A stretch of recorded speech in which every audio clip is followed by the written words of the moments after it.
আপনি দুনিয়ার বাস্তবতা কখন বুঝবেন জানেন? যখন আপনি আল্লাহকে পাবেন।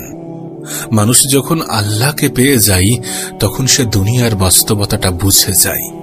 হযরত আলী রাদিয়াল্লাহু তাআলা আনহু তাঁর চিন্তা ভাবনা বইয়ের মধ্যে লিপিবদ্ধ করেছেন। তিনি তাঁর একটি বইয়ে উল্লেখ করেন যে এই দুনিয়া এমন একটা জায়গা, এখানে কেউ যদি ডুব দেয়, মানে সমুদ্রে ডুব মারার মতো ডুব দেয়, তাহলে তার নেক আমলগুলো কমে আসবে। এবং আপনি যখন এই বিষয়টাকে গড় করবেন, আপনি নিজে অনুভব করবেন দুনিয়াতে আমরা ডুব দিলে, দুনিয়াতে আমরা ডুবে গেলে আমাদের নেক আমলগুলো কিন্তু কমে আসে।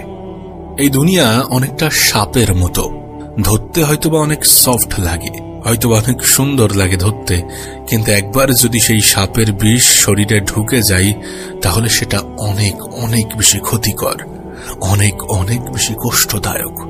এই দুনিয়াও হচ্ছে সাপের মতো। এই কথাগুলোর গভীরতা কিন্তু অনেক বেশি। তিনি আরো একটা জায়গায় উল্লেখ করেছেন যে আমি দুই শ্রেণীর মানুষদেরকে নিয়ে একটু সমস্যায় আছি। এক শ্রেণীর মানুষ হচ্ছে যারা জাহেল আবেদ, মানে ইবাদত করে কিন্তু জাহেল, অনেক ইবাদত করে কিন্তু জাহেল, এদেরকে নিয়ে আমি একটু সমস্যায় আছি। আর এক শ্রেণীর মানুষ হচ্ছে যারা ব্যক্তিত্বহীন আলেম, মানে কোনো ব্যক্তিত্ব নেই কিন্তু আলেম। তিনি তাঁর কিতাবে উল্লেখ করেন যে আমি এই দুই শ্রেণীর মানুষদেরকে নিয়ে একটু সমস্যায় আছি। আলী রাদিয়াল্লাহু তাআলা আনহু আরেকটি জায়গায় উল্লেখ করেন যে আমি এই পৃথিবীতে অনেক কিছু দেখলাম, বুঝলাম, শুনলাম, শেষে গিয়ে অনুভব হলো যে মানুষ মানুষের স্বার্থের জন্যই ভালোবাসে। তিনি বলেন যে তুমি যদি ভালোবাসাকে বাড়াতে চাও, তুমি যদি ভালোবাসাকে বাড়াতে যাও, তাহলে মানুষের সামনে মানুষের সাথে বেশি মেলামেশা করার চেষ্টা করো না। মানুষের সাথে একটু কম মেলামেশা করো, একটু দূরত্ব বজায় রাখার চেষ্টা করো, দেখবে মানুষ তোমাকে ভালোবাসছে। আর যখন তুমি মানুষের সঙ্গে একটু বেশি বেশি মিশবে, তখন তোমার মূল্য এবং ব্যক্তিত্ব নষ্ট হয়ে যাবে। একবার তিনি ফাতেমা রাদিয়াল্লাহু তাআলা আনহার যে ইন্তেকাল, সেটা নিয়েও দুটি লাইন লিখেছেন। আপনি যখন এই লাইনগুলো পড়বেন তখন আপনার চোখ দিয়ে পানি চলে আসবে। তিনি লেখেন, তোমাকে কতদিন দেখি না, কতদিন ছুঁয়ে দেখি না, কতদিন তোমার কাছে যাই না। সবাই বলে যে তুমি নাকি আমার থেকে দূরে, কিন্তু সত্যি বলতে তুমি আমার কলিজার ভিতরে। তিনি এমন ভাবে লিখেছেন, হে আমার প্রিয়তমা, তোমাকে কতদিন দেখি না, তোমার চেহারা কতদিন দেখি না, তোমাকে কতদিন ছুঁইতে পারি না। সবাই বলে যে তুমি আমার থেকে দূরে সরে গেছো, দূরে চলে গেছো, কিন্তু আমি জানি যে তুমি আমার কলিজার ভিতরে আছো। আমাদের একটু স্টাডি করা প্রয়োজন, একটু পড়াশোনা করা প্রয়োজন। 4 জন খলিফার জীবনী পড়াটা প্রয়োজন, সাহাবীদের জীবনী পড়াটা প্রয়োজন। তারা কিভাবে দিন শিখেছেন, বুঝেছেন, পালন করেছেন, দিনের জন্য কতটা ত্যাগ স্বীকার করেছেন, এগুলো পড়তে হবে, এগুলো জানতে হবে। আমাদের ইতিহাস পড়াটা জরুরি, ইতিহাস জানাটা জরুরি। ইতিহাস আমাদেরকে পথ দেখায়। নবী পাক সাল্লাল্লাহু আলাইহি সাল্লাম থেকে শুরু করে অটোমান সাম্রাজ্য, সমস্ত ইতিহাস, যত ইতিহাস আছে সেগুলো পড়তে হবে, সেগুলো সম্বন্ধে জানতে হবে। একটা ধর্ম এত দ্রুততার সহিত বিশ্বে ছড়িয়ে পড়ল কিভাবে, কিভাবে ইসলাম এই জায়গায় এসেছে, কতটা স্ট্রাগল, কতটা কঠিন দিন দেখতে হয়েছে যারা দিনকে প্রতিষ্ঠিত করার জন্য লড়াই করেছে তাদের। এই সমস্ত বিষয়গুলো যদি আপনি না পড়েন তাহলে বুঝবেন না ইসলাম কেন শ্রেষ্ঠ ধর্ম। আপনি যখন আপনার নবীর বিষয়ে স্টাডি করবেন, আপনি যখন আল্লাহর রাসূল সাল্লাল্লাহু আলাইহি সাল্লামকে নিয়ে স্টাডি করবেন, তখন আপনি জীবনের এমন এমন শিক্ষা পাবেন যেটা আপনাকে সম্পূর্ণরূপে বদলে রেখে দিতে পারে।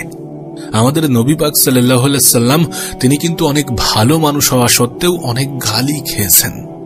আমাদের এটা মনে রাখা প্রয়োজন যে শুধুমাত্র সৎ কাজের আদেশ করার নাম ইসলাম নয়, আংশিকভাবে পালন করার নাম ইসলাম নয়, বরং খারাপ কাজকে সাপোর্ট না করা, খারাপ কাজকে নিষেধ করার নামও তো ইসলাম। আল্লাহর নিষেধগুলো ছেড়ে দেওয়ার নামই তো ইসলাম। আল্লাহ পাক সূরা বাকারার মধ্যেই উল্লেখ করে দিয়েছেন যে তোমরা তো কিতাবের কিছু অংশকে মানো না, কিয়ামতের ময়দানে সবথেকে যন্ত্রণাদায়ক শাস্তিগুলো এদেরকে দেয়া হবে যারা কিতাবের কিছু অংশ মানে এবং কিছু অংশ মানে না। আমরা পারি না পারি এটা আমাদের বিশ্বাস থাকাটা প্রয়োজন যে ইসলামের সমস্ত বিষয়গুলো সঠিক, ইসলামের চূড়ান্ত বিষয়গুলির মধ্যে হেদায়েত আছে। এটাই গ্রহণযোগ্য, এর বাইরে গ্রহণযোগ্য হবে না। আমাদের আকীদা পরিষ্কার থাকাটা প্রয়োজন। আপনি হয়তোবা ভাবছেন যে এর ভিত্তি কি? এর ভিত্তি হচ্ছে দুইটি থেকে আরো 2টি এসেছে, কিন্তু মূল হচ্ছে 2টি। নবী পাক সাল্লাল্লাহু আলাইহি সাল্লাম বলছেন যে আমি তোমাদের মধ্যে রেখে গেলাম 2টি বস্তু। কটি? 2টি বস্তু। তোমরা কোশ্চিনকালেও পথভ্রষ্ট হবে না যতদিন পর্যন্ত এই 2টিকে আঁকড়ে ধরে থাকতে পারবে। 1 নম্বর হচ্ছে আল্লাহর কিতাব, 2 নম্বর হচ্ছে নবীর সুন্নাত। কোরআন এবং সুন্নাত মিলেই তো কোরআন এবং হাদিস। দেখুন, আমাদের সামনে আমাদের নবী নেই, আমাদের সামনে কোনো সাহাবী নেই, আমাদের সামনে 4 ইমাম নেই। আমাদের সামনে আছে কোরআন এবং হাদিস এবং কিছু উলামা ইকরাম। দেখুন, সাহাবীরা হয়তোবা সেই সুযোগটা পেয়েছেন। সাহাবীরা নবীকে দেখে ইবাদত করেছেন, নবীকে দেখেই শিখেছেন। তার পরবর্তী জেনারেশন হয়তোবা সাহাবীদেরকে দেখে শিখেছেন। কিন্তু আমাদের কাছে তেমন কোনো সুযোগ নেই। তবে হ্যাঁ, আমাদের জন্য আছে কোরআন, আমাদের জন্য আছে হাদিসের কিছু কিতাব, এবং যেগুলোকে ব্যাখ্যা করার জন্য, বোঝানোর জন্য উলামা ইকরাম সামনে আছেন। এবং আরো 2টি বিষয় আছে, সেই 2টি হচ্ছে ইজমা এবং কিয়াস। সাহাবীদের ইজমা এটা অনেক গুরুত্বপূর্ণ জিনিস, আর কিয়াস ছাড়া আপনি অনেক কিছুর ব্যাখ্যা খুঁজে পাবেন না, অনেক কিছু বুঝতে পারবেন না। আপনি কি ইয়াবার নাম শুনেছেন? ইয়াবা এই শব্দ কি কোরআনে আছে? না, এমন কোন শব্দ কিন্তু কোরআনে নেই। হ্যাঁ, কোরআনে মাদকের কথা আছে। এখন কিয়াসের কি দরকার নেই? এই যে একটি মূল নীতিকে কেন্দ্র করে আর একটা মাসালা বার করা, এগুলো কিন্তু কিয়াস থেকে আসে। আপনি সমসাময়িক অনেক মাসালা বার করার জন্য কিয়াসের ব্যবহার আছে, কিয়াসের প্রয়োজন আছে। এখন ধরেন যে ভবিষ্যতে ক্রিপ্টোকারেন্সি চলে আসবে, অলরেডি এসে গিয়েছে, কিন্তু খুব দ্রুত হয়তোবা গোটা পৃথিবী ছড়িয়ে যাবে। বিটকয়েন্স হয়তোবা আপনি শুনেছেন, খুব দ্রুত এগুলো আলোচনার বিষয় হবে। এখন এগুলো হারাম নাকি হালাল, এগুলো কি জানা উচিত নয়? এগুলো কি জানা প্রয়োজন নয়?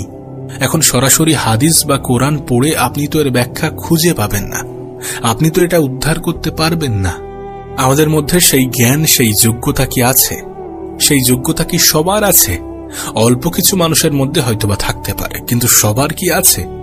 যারা উলামা কেরাম, তাদের কাছে এই জ্ঞান কিছু মানুষের কাছে থাকতে পারে, সবার কাছে না। তবে কিছু উলামা কেরামের কাছে এই জ্ঞান আছে বা থাকবে।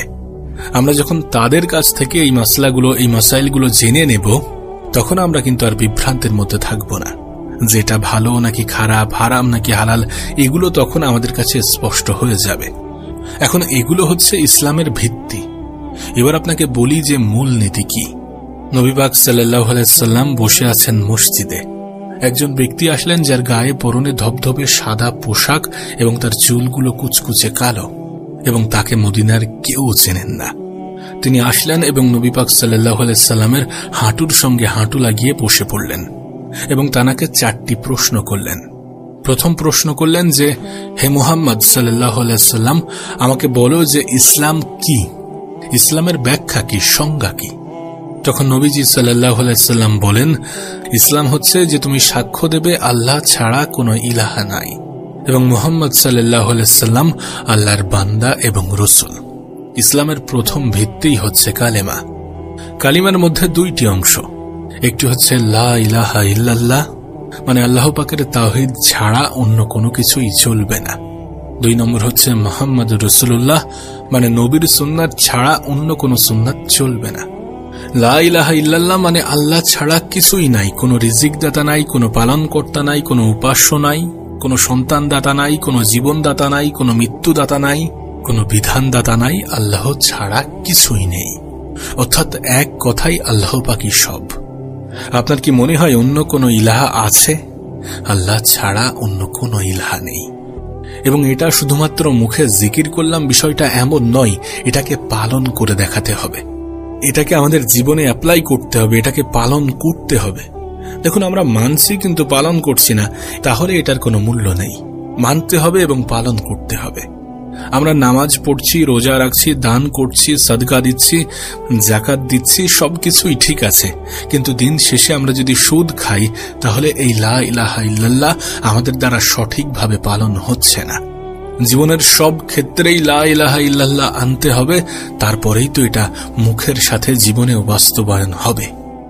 2 নম্বর মুহাম্মাদুর রাসূলুল্লাহ মানে আপনি মুহাম্মদ সাল্লাল্লাহু আলাইহি সাল্লাম ছাড়া অন্য কারোর নীতি আদর্শ সুন্নাত পালন করতে পারবেন না। আপনাকে মুহাম্মদ সাল্লাল্লাহু আলাইহি সাল্লামকেই রোল মডেল মানতে হবে। আমরা মুখে বলছি মুহাম্মাদুর রাসূলুল্লাহ সাল্লাল্লাহু আলাইহি সাল্লাম, কিন্তু অন্য কারোর আদর্শ মেনে চলছি, তাহলে সেই মুহাম্মাদুর রাসূলুল্লাহ থাকবে না। আমরা নামাজে দাঁড়াবো আমাদের নবী পাক সাল্লাল্লাহু আলাইহি সাল্লামের মতো করে, আমরা রোজা রাখবো আমাদের নবী পাক সাল্লাল্লাহু আলাইহি সাল্লামের মতো করে, আমরা হজ করব আমাদের নবী পাক সাল্লাল্লাহু আলাইহি সাল্লামের মতো করে, আমরা আমাদের জীবনটাকে গড়ে তুলবো আমাদের নবী পাক সাল্লাল্লাহু আলাইহি সাল্লামের মতো করে। জীবনের সব ক্ষেত্রেই লা ইলাহা ইল্লাল্লাহ মুহাম্মাদুর রাসূলুল্লাহ এটা থাকতে হবে। শুধুমাত্র একটা ক্ষেত্রে থাকলো অন্য ক্ষেত্রে থাকলো না, বিষয়টা এমন হলে হবে না। এটা গেল 1 নম্বর। ইসলামের 2 নম্বর পিলার হচ্ছে সালাত। যখন আপনি সালাত আদায় করবেন, সালাতের বিষয়ে আপনাকে 2টি হাদিস বলি। প্রথম হাদিস হচ্ছে নবী পাক সাল্লাল্লাহু আলাইহি সাল্লাম বলেন, কোন ব্যক্তি যদি ইচ্ছা করে সালাত ছেড়ে দেয় তাহলে সেই ব্যক্তি কুফরি করল। অর্থাৎ আমরা যে নামাজ পড়ছি না, এটা কিন্তু আমরা কুফরি করছি। আরেকটি হাদিস হচ্ছে একজন আল্লাহর বান্দা এবং একজন কাফের মুশরিকের মধ্যে পার্থক্যই হচ্ছে সালাত। অর্থাৎ নামাজ নেই তো ইসলাম নেই। আমাদের কিন্তু ভোরে ঘুম ভেঙে যায়, খেলা দেখার জন্য ঠিকই আমাদের ঘুম ভেঙে যায়, কিন্তু যখন সালাতের কথা আসে তখন আর সেটা হয় না, হয়ে ওঠে না। আজকের যুব সমাজ সম্পূর্ণ বিভ্রান্তির মধ্যে আছে। এই যুব সমাজ মাদক আসক্ত, উল্টোপাল্টা চিন্তা নিয়ে ব্যস্ত, উল্টোপাল্টা ধারণা নিয়ে ব্যস্ত, উল্টোপাল্টা জীবন নিয়ে ব্যস্ত। আমরা হয়তোবা খেলাধুলা নিয়ে ব্যস্ত আছি, এটার হাদিসও তো আছে। আল্লাহ পাক পবিত্র কোরআনেও তো উল্লেখ করেছেন যে এই দুনিয়ার জীবনটা হচ্ছে মোহ মায়া, খেল তামাশা। আমরা যদি দেখি তো দেখা যাবে খেলার দলিলও কোরআনে আছে। আল্লাহ পাক পবিত্র কোরআনে উল্লেখ করে দিয়েছেন যে পুরো জীবনটা হচ্ছে ধোঁকা, মরুচিকা, মায়া। আর আপনি যদি দেখেন, খেয়াল করেন, তাহলে দেখবেন আজ এই পৃথিবীতে হারাম জিনিসগুলোকেই বেশি প্রমোট করা হয়। আর সেটাকে আমাদের সামনে এমন ভাবে উপস্থাপন করা হয় যেন দেখে মনে হয় যে না, এটা হারাম নয়, এটা খারাপ কিছু নয়, এটা করলে কিছুই হবে না। এটাকে নরমালাইজ করার চেষ্টা হচ্ছে। খারাপ জিনিস, হারাম জিনিস, নেগেটিভ জিনিসগুলোকে এই সমাজে আজ নরমালাইজ করার চেষ্টা হচ্ছে, বারবার আপনার সামনে পেশ করে, বারবার আপনার সামনে পজিটিভ ভাবে উপস্থাপন করে।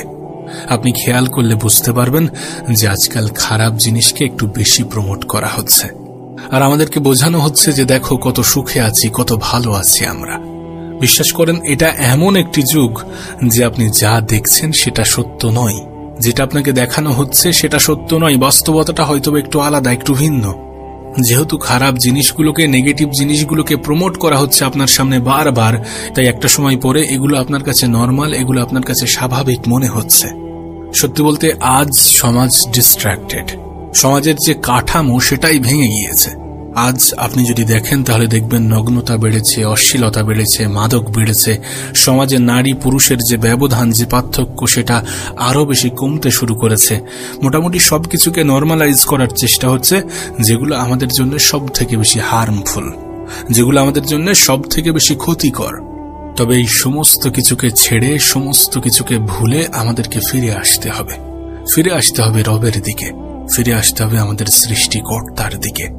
আপনি যদি দুনিয়াকে বেশি গুরুত্ব দেন তাহলে আপনার রবকে ভুলে যাবেন, আপনার সৃষ্টিকর্তা, আপনার আল্লাহকে ভুলে যাবেন। ঠিক একইভাবে যদি আপনি আপনার রব, আপনি আপনার আল্লাহকে গুরুত্ব দেন এবং আপনি আপনার আল্লাহকে পেয়ে যান, তাহলে এই দুনিয়াকে ভুলে যাবেন এবং দিন শেষে আপনি নিজেও এটা রিয়েলাইজ করবেন যে পৃথিবীতে রবের থেকে অধিক আপন কেউ হয় না। বিপদের সময়গুলোতে এই পৃথিবীবাসী, এই পৃথিবীর মানুষগুলো হয়তোবা আমাদেরকে ধোঁকা দেয়, কিন্তু আমাদের রব, আমাদের সৃষ্টিকর্তা, আমাদের আল্লাহ আমাদেরকে কখনোই ধোঁকা দেয় না।